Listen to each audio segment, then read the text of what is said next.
Good morning all the students. Welcome back to the Science Online class.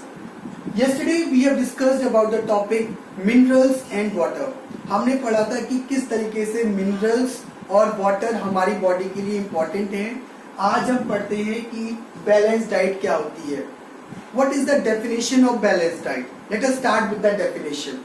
A diet that contains all the nutrients, that is fats, carbohydrates, proteins, vitamins, minerals and roughage in proper proportion or we can say in proper amount is called balanced diet. एक ऐसी diet जिसमें सारे nutrients, आप जो food आप खाते हो उससे मिलने वाले सारे न्यूट्रिएंट्स, जैसे आपका कार्बोहाइड्रेट हो गया, प्रोटीन हो गया, फैट्स हो गया, विटामिन्स हो गया, मिनरल्स हो गया, वाटर भी डाइट में इंक्लूड है, वो एक प्रॉपर अमाउंट में अगर आप डेली ले रहे हो तो हम कह सकते हैं कि आप बैलेंस डाइट ले रहे हो. ये तो हो गई आपकी डेफिनेशन. अब बात करते हैं कि बैलेंस डाइट हमारी बॉडी में क्यों इंपॉर्टेंट है, हमें बैलेंस डाइट क्यों लेना चाहिए, बैलेंस डाइट का फंक्शन क्या है. So balance diet is necessary for the normal growth of the body. आपकी बॉडी को ग्रो कराता है बैलेंस डाइट. आपकी बॉडी अच्छे से ग्रो करे, डेवलप करे, उसके लिए बैलेंस डाइट बहुत ज्यादा इंपॉर्टेंट है. Secondly, maintenance of the good health. अगर आप चाहते हो कि आपकी गुड हेल्थ मेंटेन रहे थ्रू आउट द लाइफ तो आपको बैलेंस डाइट फॉलो करनी ही है. बहुत इंपॉर्टेंट है बैलेंस डाइट बेटा, ठीक है. इसके बिना अगर आप बैलेंस डाइट नहीं लेते हो तो आपको पता है क्या होता है, बहुत सारी डेफिशिएंसी डिजीजेस हो जाती हैं आपकी बॉडी में. डेफिशिएंसी मतलब ऐसी डिजीजेस जिसमें कोई भी न्यूट्रिएंट, पर्टिकुलर न्यूट्रिएंट की कमी हो जाती है आपकी बॉडी में, वो बीमारियां कहलाती हैं आपकी डेफिशिएंसी डिजीजेस. उसके बारे में हम बाद में डिस्कस करेंगे. अभी हम फंक्शंस पढ़ रहे हैं. तो necessary for the growth of the body and the maintenance of the good health also. Next point, other function is provides us necessary calories. हमारी बॉडी में जो हम फूड खाते हैं जिससे न्यूट्रिएंट्स हमें मिलते हैं, वो हमारी बॉडी को क्या देते हैं, ये न्यूट्रिएंट्स क्या देते हैं, कैलोरीज प्रोवाइड करते हैं. ये जो कैलोरीज होती हैं ये बर्न होती हैं तब जाके हम कोई भी फिजिकल एक्टिविटी या मेंटल एक्टिविटी कर सकते हैं. तो कैलोरीज हमारी बॉडी में बहुत इंपॉर्टेंट है. ये कैलोरीज कहाँ से आती हैं, ये कैलोरीज आपकी आती है बैलेंस डाइट से. अगर आप बैलेंस डाइट ले रहे हो तो आपको प्रॉपर कैलोरीज आपकी बॉडी में हमेशा रहेगी, ठीक है. नेक्स्ट है, food is the fuel of our body. हमारी बॉडी का जो फूड जो है हमारी बॉडी का फ्यूल है, ईंधन का काम करता है फूड हमारी बॉडी में. अगर आप क्या कहते हैं, फूड खा रहे हो, जैसे पेट्रोल, गाड़ी चलती है उसके लिए पेट्रोल फ्यूल का काम करता है. अगर फ्यूल नहीं होगा, पेट्रोल नहीं होगा तो आपकी गाड़ी नहीं चल पाएगी. उसी तरीके से हमारा जो फूड है वो हमारी बॉडी का फ्यूल है, ठीक है. उसके बिना हम कोई भी वर्क, कोई भी एक्टिविटी पॉसिबल नहीं कर सकते. So food is the fuel of our body. It is measured in a unit called calorie.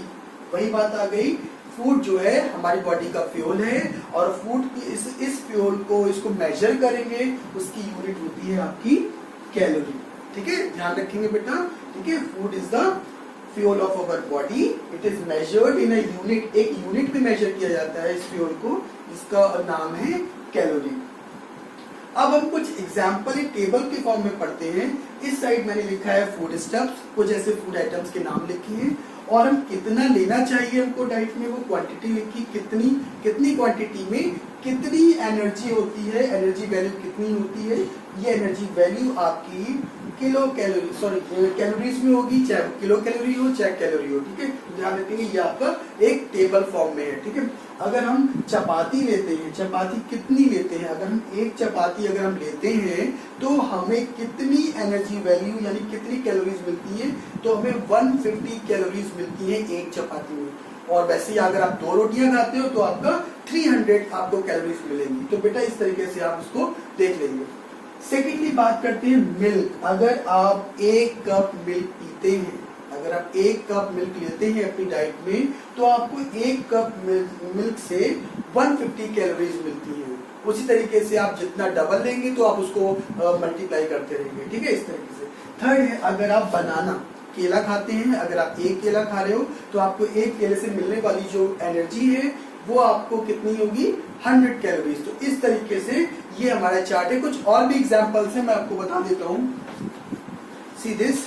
Next है यहाँ पे हमारा ब्रेड। अगर आप ब्रेड का 1 स्लाइस खाते हो तो आपको 70 कैलोरीज मिलती है, 70 कैलोरीज मिलती है। इसी तरीके से अगर आप एक एप्पल का एक बड़ा सा पीस ले रहे हो तो उसमें 100 कैलोरीज मिलेंगी। आप अगर बटर ले रहे हो 1 चम्मच तो उसमें आपको 100 कैलोरीज मिलेंगी। इसमें अगर आप ऑरेंज का एक टुकड़ा ले रहे हो छोटा सा तो उसमें आपको 76 कैलोरीज मिल रही है। ठीक है। तो नेक्स्ट है अगर आप मीट 50 ग्राम अगर आप मीट खा रहे हो, अगर आप नॉन वेजिटेरियन हो तो आपको 50 ग्राम मीट में 100 कैलोरीज मिलेगी। बॉइल्ड एग अगर आप एक ले रहे हो, अगर उबला हुआ अंडा अगर आप एक खा रहे हो तो उसमें आपको 75 कैलोरीज मिलेंगी। तो this is the table you have to learn from your book. ये टेबल है आपको टेबल 2.4। ठीक है। यहाँ पे कुछ फूड स्टफ्स के नेम लिखे हुए हैं, यहाँ पे इसकी क्वांटिटी है और कितनी आपको कैलोरीज मिल रही है वो आपको यहाँ पे मेंशन। तो ये टेबल आपको लर्न करनी पड़ेगी। ठीक है। इसके बाद एक एक्टिविटी है जो आपको परफॉर्म करनी है, ये आपका होमवर्क रहेगा। Prepare a chart of what you eat in a week. आप हफ्ते भर में क्या क्या खाते हो उसका एक चार्ट बनाओगे। Check and tally your calorie consumption with the chart given above. ऊपर जो चार्ट दे रखा है उससे आप अंदाजा लगा के हर मील का, हर आप जो भी आप फूड स्टफ खा रहे हो उसकी कैलोरीज लिख के एक चार्ट तैयार करोगे। Fill in the table with your daily diet. Daily diet से आप उसको टेबल को फिल करेंगे। इस तरीके से देखिए बेटा, यहाँ पे लिखा है डेज, मंडे ट्यूसडे, इस तरीके से। यहाँ पे ब्रेकफास्ट में आप क्या खाओगे वो यहाँ लिखोगे पर डे का। इस तरीके से लंच में क्या खाओगे वो लिखोगे आप। डिनर में क्या खा रहे हो और कितनी कैलोरीज मिल रही है, इस तरीके से टोटल कैलोरीज यहाँ पे लिख के आप अपनी ये टेबल को कंप्लीट करेंगे। तो ये तो आपका टेबल हो गया, ये आपका होमवर्क है। सो आज का मेरा टॉपिक था बैलेंस डाइट। बैलेंस डाइट क्या होती है, बैलेंस डाइट के कुछ फंक्शंस मैंने यहाँ पे आपको बताए थे और एक टेबल बताई, कैलोरीज के बाद में टेबल बताई थी जिसमें मैंने बताया था कि किस फूड स्टफ में कितना लेने पे कितनी कैलोरीज आपको मिलती है। तो आई होप आपको ये आज का जो टॉपिक था आपको अच्छा लगा होगा students. So I request you all to revise all these points properly. आप घर पे इनको रिवाइज किया करो। ठीक है। Thank you.